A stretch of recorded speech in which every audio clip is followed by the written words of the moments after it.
Welcome back to the Marketing Box podcast, everybody. Today we have a Meet the Team interview with Ryan Beecher. And I'll let Ryan introduce himself, but just to give you guys a little bit about him.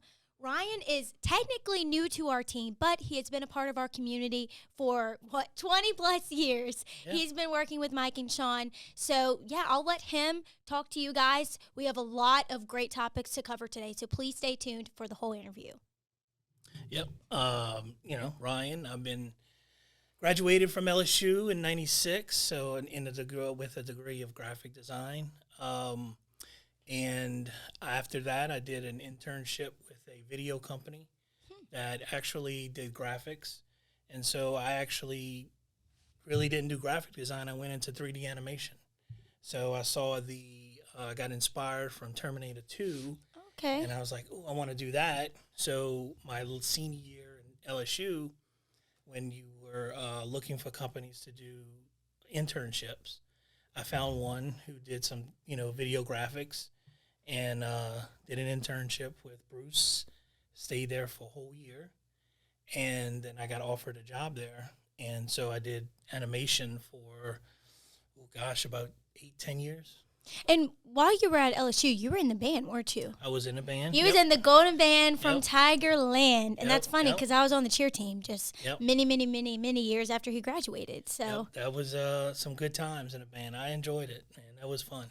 The band's a big part of LSU. You had the losing seasons, but it was fun. It was fun. It was a good experience. I met a lot of people, a lot of friends. Still have some friends from that to this day. So, were you there when they beat Florida? That was number one?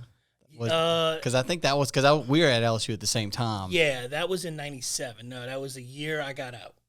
That was the year before I got the Isn't that funny, though, how it works? That's why I'm grateful I was still in college. Like, if I would have graduated the year before we won the Natty, I think I would have just cried. Oh, yeah. we went through some bad years in football. Curly Hallman era. Yeah. Wait, who was the coach when you were in the band? Curly Hallman. Oh, okay. And then the last year that I was in band was the first year of Jerry Donato.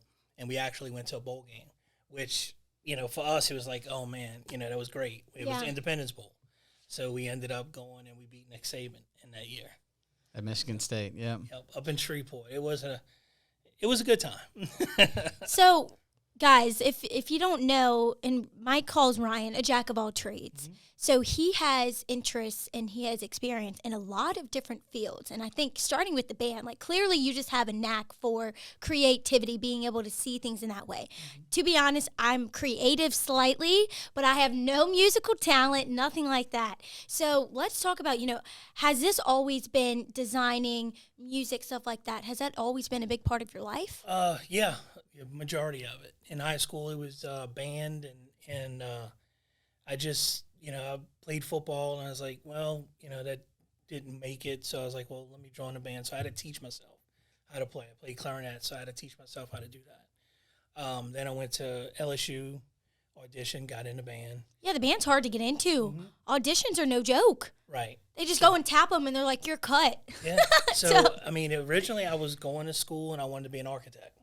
So once I got into LSU, and I was taking the classes and for architecture, and I'm like, man, this is not me. It was a lot of math. It was just, I loved to draw. At the time, I loved to draw, and I was like, no, this is not me. So then, I switched my major, went into interior design. Well, that wasn't me either. But then finally, I went through, was looking through, and, I liked to draw, and there was computers at the time back in '97. So that's when I got into graphic design. And so from graduating with your degree in graphic design, you went into... I went into animation. Some video stuff, which is really cool because that's a whole nother set of skills. Right. So what happened after that? So after that, I was with animation, and then I took another job to become a production manager. Oh, cool. In a print shop. So then I had to learn all the ins and outs of printing, which was just like, T-shirt designs and billboards and big signs. And so, I kind of learned that on my own from there. And then after that, I went into a company that Craig Stowe, who hired me. And then I was doing a lot of the print and design from that. And I was with him for, a little 7, 8 years. Yeah, and people, if you don't know who Craig Stowe is, he's also a very implemental member of our team that does all kinds of stuff. So that's why we're saying, like, Ryan has been around. Like, I met Ryan actually my first year out of college, and his first year out of college. The two companies we worked for actually did work together, and that's where I met Ryan, and we hit it off immediately. So we became friends, but it was almost like there was several years in between where he actually started working with Craig, which Craig was the best man in Sean's wedding. So it's like, like when you talk about the circle of influence, it kind of all comes back. And then we had the opportunity to snag up Ryan pretty recently, which we did. And man, I tell you what, so far it has changed my life having him here. He has made a huge impact in everything that we do. It allows me to move a lot faster, and just having that extra brain power. Because I tell you what, he is probably one of the smartest people. He can figure out anything. It's and that's why we say we jack of all trades, but his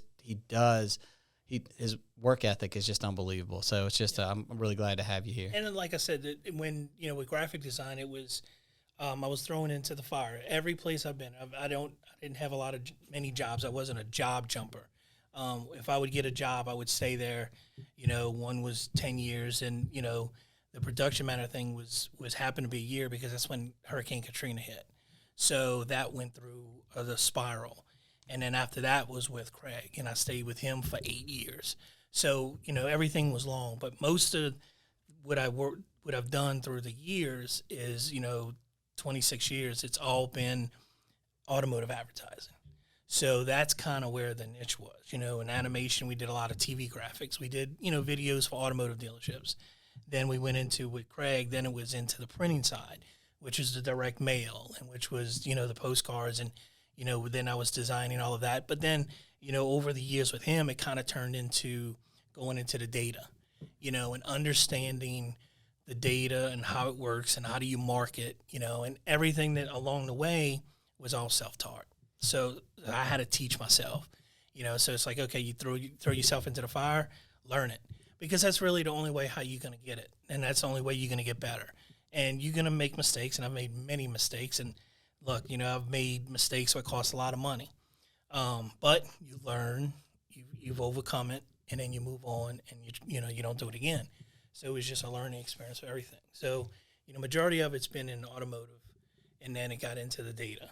Well, before we started recording, you made a very intriguing comment about kids that are going into graphic design, needing to know a lot about marketing and advertising. Yes. And why is that so? It's because with graphic design, you're shown, the art. You're shown how to design things. But, you're not shown how to market your design. And you're not shown how to, the aspects of advertising. So when you get into the real world and you're just a designer, then you can design, but you got to understand your audience. You got to understand who you're designing for. And so if you have no knowledge of that, which I didn't, and at the time I didn't know marketing, it was just strictly design. So, but over the years, you've learned, and I had to learn and teach myself and say, okay, understand the aspects of marketing, understand the aspects of advertising, understanding, different clients and agencies and in dealing with people. And, like I said, it's been a long career, and everything that I've done, I just had to teach myself. Yeah, that's one of the things that we were talking about too, as far as the difference between a designer and somebody that does creative for marketing. And that's one of the reasons why we're starting this whole, designer network. Is because there's so many designers out there that are kind of like almost, they're freelancers. Right. Essentially, they're on an island all by themselves, and they're just trying to make a living, and they're just drawing, and they're making pretty pictures, and they really, they've got so much talent out there, which that, some of this NFT market, when it was hot, they're like, oh man, I finally found my niche. Right. I can start making a lot of money. But really, it's understanding how to create engagement with your designs is really, really important. And I think that's why we kind of put together this whole network that, one, you don't have to be on an island. Right. Like, come and join this network, be part of this design team that not only is it going to be educational and kind of community building where we'll be able to help you understand things and throw stuff at us, and we'll give you feedback, so will everybody else in the community. Right. But also there's going to be opportunity, because as we're building this platform and we're creating all these templates for small businesses, that we're going to ask a lot of that community that we actually will pay you for creativity, for designs and things of that nature. So I think it's what you said is exactly right, that understanding how to create engagement with your designs is very important. Right. And majority of the designers are. I mean, we've looked, I've seen so many designs, and I've seen so many designers, and I've seen their work, and I actually interviewed, and I interviewed interns and everything. And, it's you want to, everything they send you is strictly, I'm strong at this and, strong. But, when you get out into the real world, when I've interviewed the people, the kids, or I say kids, but, the interns, it's like, what do you understand about, this design? How would this work in this area in the world? And, how would you advertise? How would you market this? And majority of them really didn't know, and so you got to just, they got to understand there's a design you can create and design and draw and all, but when it comes to it, if you're going to be in this field and you're going to take this profession on, you have to understand marketing. You have to understand the advertising, because if you don't, then, you just, it's not going to work for you. And so what's some steps that you would advise or suggest them to take? Let's say they're graduating this year and they're like, oh my gosh, what do I do? Do I need to get some internships to really understand how to apply that to my art, or what? The internship is very, very important. I mean, like I said, that was the best thing, one of the best things that I could have done in my life, especially graduating from college, because you go out there, you go every day, and, you work. And it's not about, don't pick up an internship where you deliver coffee or something like that. No, you get on an internship and you jump in. Don't be afraid to be a part of the group, to offer your opinions, to offer, what you have. Because if you have some strong skills, you want to show that, whoever you work with or intern with, that, hey, I can do this. This is what I have. Because if you don't do the internship and you just get your degree, they're going to say, what kind of experience do you have? Because you do gain experience. And that, like I said, that was one of the best move I could have ever made, because my internship turned into my job for almost 10 years, so it was, and I've learned in different, do different things, but, get that internship, don't be afraid to show your skills. Don't be afraid to think outside the box, because a lot of people, have a tendency to have tunnel vision and just, stay within. But no, just don't be afraid. Just, offer your opinion, step up, and, people in the industry or for those companies will respect you more than you just being quiet and don't say two words and very intimidated. Yeah.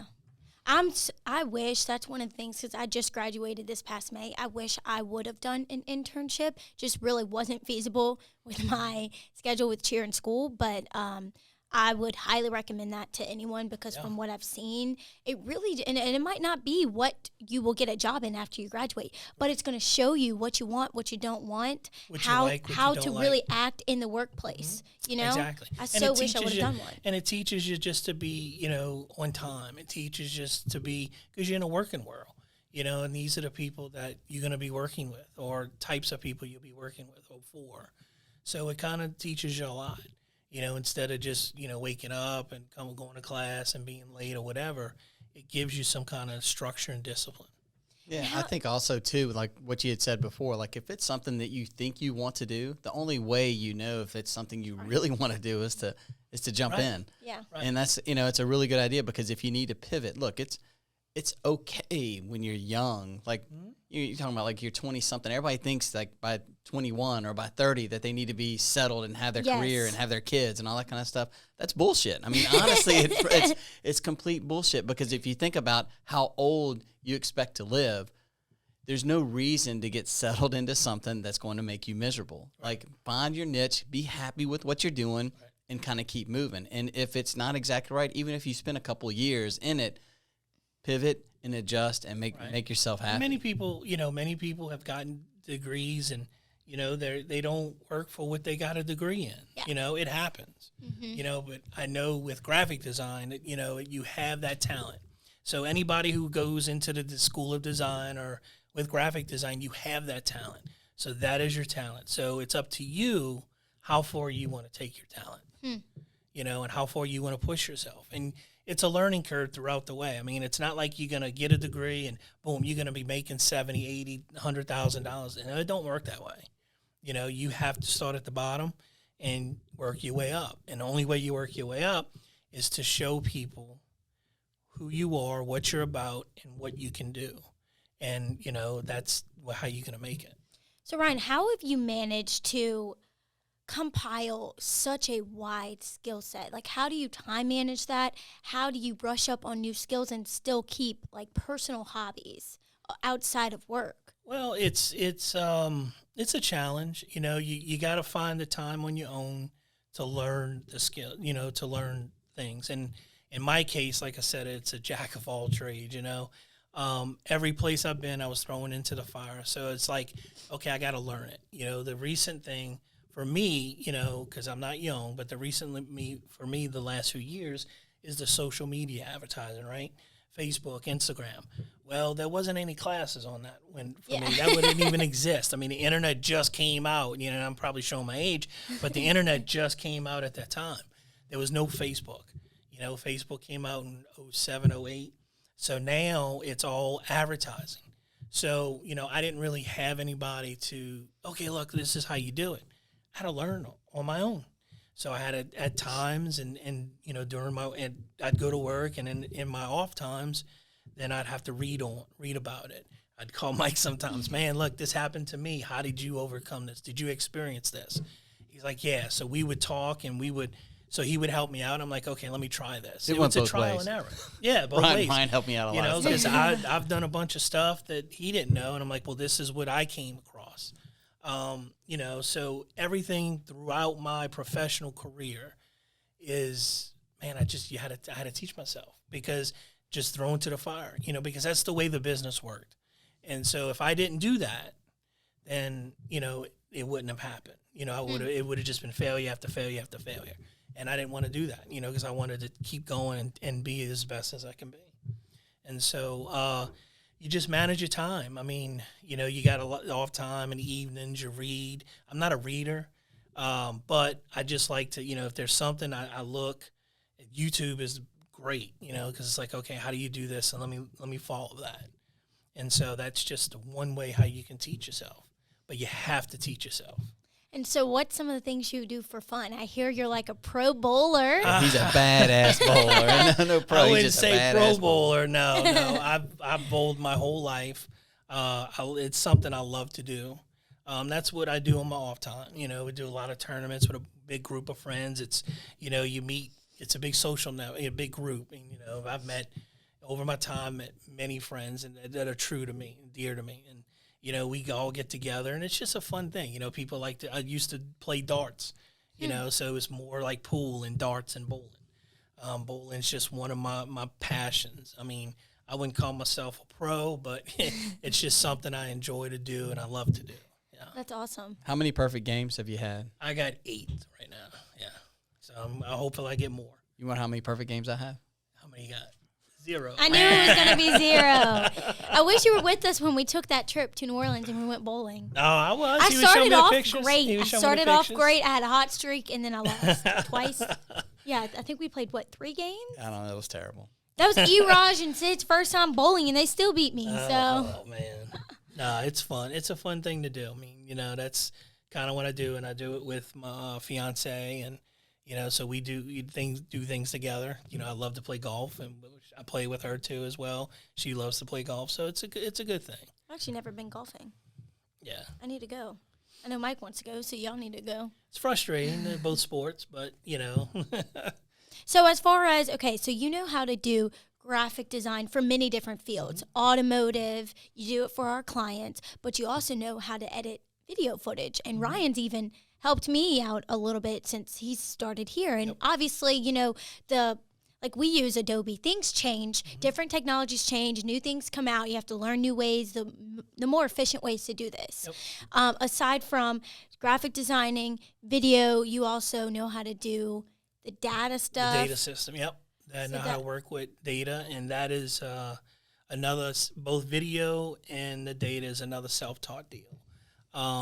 That is something, it's a little bit more complex, but it was something that Craig and I, when I was with Craig, and, we both dove into it and, learned how to analyze your market, analyze the people, understand the market, understand who your audience is and their traits and their buying history. And then granted, we started with the data in the automotive side. So, but that crosses over to any other industry as well.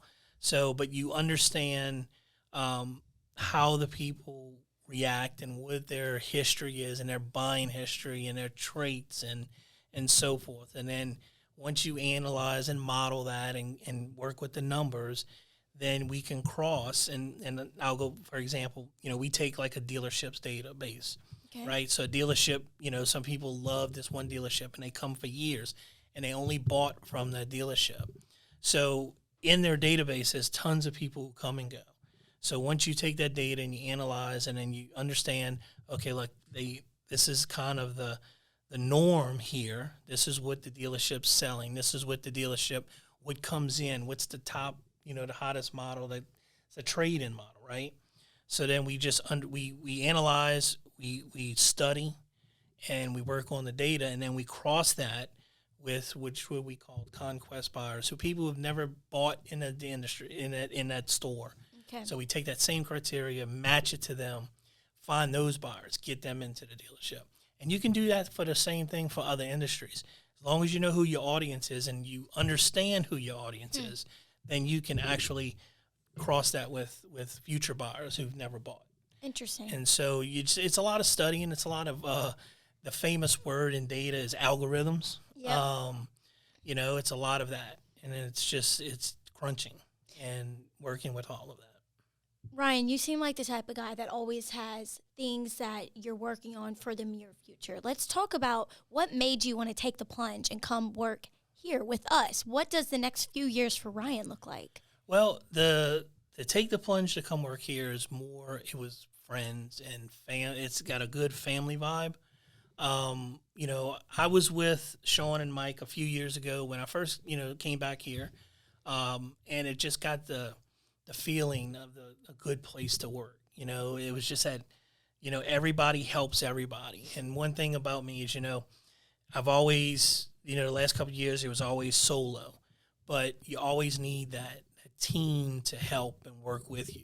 Because if you have a good, solid team, you're going to go places. And, I feel Marketing Box and Direct Mail AO is going places. And so, to be successful and to feel that get that taste of success, that drives you. And so that's one of the reasons why I really wanted to come back. And, it's a good place and it's just an awesome place to work and be with. I mean, everybody's great. I love everybody here and everybody loves me. So, hey, look, it's a little compliment. True that. Everybody needs a little sexy Lord in their life, right? Sexy Lord! So what would your advice be to someone that is looking to get into what you do? What would your advice be to someone who looks up to you, who wants to be a jack of all trades? If you could go back 20 years, what would you tell yourself? Man, that's a good question. I would just say don't give up, don't get down. Because that's happened. You go through trials and tribulations in life, and just work hard. It's one of my strongest suits, and Mike said it, is that my work ethic. It doesn't bother me to come in at 5 or 6 in the morning if I had to, and stay till 9 and 10 o'clock at night. It never bothered me about that. It never bothered me to put in the time, because you put in the time, you're gonna see the success. You're gonna see the results. If you don't put in the time, you're not gonna see what you really want. So as far as my advice goes, just work hard. You just put in the effort. Don't be afraid. Just, you're going to be like, oh, man, I'm tired of doing this, but just don't. Just keep going. and just, put the strength in work. Just work hard, because you work hard and you put in all the time. People are gonna see that, and they're gonna reward you. You're gonna get rewarded for your work, and so in many ways. So that's the advice I would give. Just don't be afraid, work hard, and you'll get what you want. Ryan, is there anything that I haven't asked you that you'd like to touch on? You and Mike's relationship? No, I mean, me and Mike go going? back way back when, for about 26 years. I mean, like I said, we both at LSU, which we didn't even know we were at LSU at the same Pretty time. small school. Funny. And I mean, we went design, and so when I got out and where I was working, he was actually my client. So he would call me all the time at 8 o'clock, 9 o'clock at night, and I'd be like, okay, but I did it, and because they were working late. And so, but it needed to get done, because if I didn't, none of it would have got done. So, yeah, me and Mike, go way back. Like I said, 26 years. 26 years. Long time. Yeah. And it's just weird because, I was in Baton Rouge and he was here. And then next thing you know, Mike was in Baton Rouge and we were still there. And then Mike came back here, and then I came back here. And then the little group, because I didn't know Craig and I didn't know Sean. But then when I started meeting Craig, he was friends with Sean. And then I knew Mike, and it was just like one big circle of, oh, man, Funny. Okay, this is, Funny how the wheels turn. It is, and we've worked together, and we have worked great together. Well, Craig would always talk about Ryan as, like, how Sean and I have been partners for a very long time, I think 17, 18 years now. He said, like, I was always, like, I'm Sean's right-hand man. Like, we go through wars together. He said that Ryan was his guy like that. Like, Craig owned the business, but Ryan was freaking right there doing, making all the hard work, making it happen. Just that was his guy. Many nights burning the midnight oil. I mean, it was crazy. And, but it was, me and Craig, and you'll introduce, I'm sure Craig, but we had a good relationship. And, at first, when I first was hired by him, he was, he liked me on my interview. And then I started working for him, and he's like, man, this dude, he comes in late and this. But then, over time, it was just I earned that respect from him because he saw, what I was able to give and what I had offered, what I was bringing to the table. And whenever he needed something, he didn't, okay, I'm not worried about it because I know Ryan will get it done. And that's how it is. I mean, and that's kind of the reputation, I guess, I got, is that, you can – I make people feel comfortable, or, bosses and companies and even clients that, look, don't worry about it. I'll take care of it. It'll get done. And, that's just, as long as they're happy and comfortable, then we'll get it done, and that's not a problem. And Ryan's not lying about when he said that, he said he loves everybody here and everybody loves him. It sounds like a little bit of a sarcastic remark, but it's 100% true. When we made the move to get Ryan here, there was high fives, dancing, all kinds of shit going on in this office, just knowing that he was going to be in-house. And it's funny because he showed up the next day saying, all right, where's my paperwork? I mean, he's ready to go. I'm ready. Let's go. Let's go. I was excited, man. It was, when I got the call, I was like, wow. I told Dana, I'm like, man, they want me back across the lake, and she's like, really? I said, yeah. She's like, man, you just bounce back and forth. I said, I do, So, but it was a great move. It was a good move, man. I'm enjoying it. I love it. I don't come to work miserable. It's just fun. It's just a good place to work. Everybody here, because you. One of the things I really liked about here is you're always moving forward. They're always wanting and learning the new things and staying up with the technology and staying up with the business and the ins and outs. You're never behind the eight ball. No, sometimes, but it's always they're willing to learn new things and they're not scared. Sean's not scared. Mike's not scared. And it's like, man, okay, look, let's try this. Let's do this. And, it works. And it's a good place. And, you've been here for how long you've been here? Like 5 months? 5 months. Yeah. 5 months. And, you get that just that comfortable feeling. It's just small. It's a small business. It's, and everybody knows. And it was just good. And like I said, everywhere I've worked, it was always like, it's always been for a small business, and, but yeah, it's just, a lot of good, smart people. It's good to work with smart people. That is true. Very smart people. Well, we're very glad to have you, Ryan. If the audience wants to reach out to you, how can they reach you? They can reach me at Ryan@directmail.io. You can call me at 504-259-1581 just to shoot the shit. I mean, I have no, I'm not scared. Look, just call me. Well, thanks for tuning in today, guys.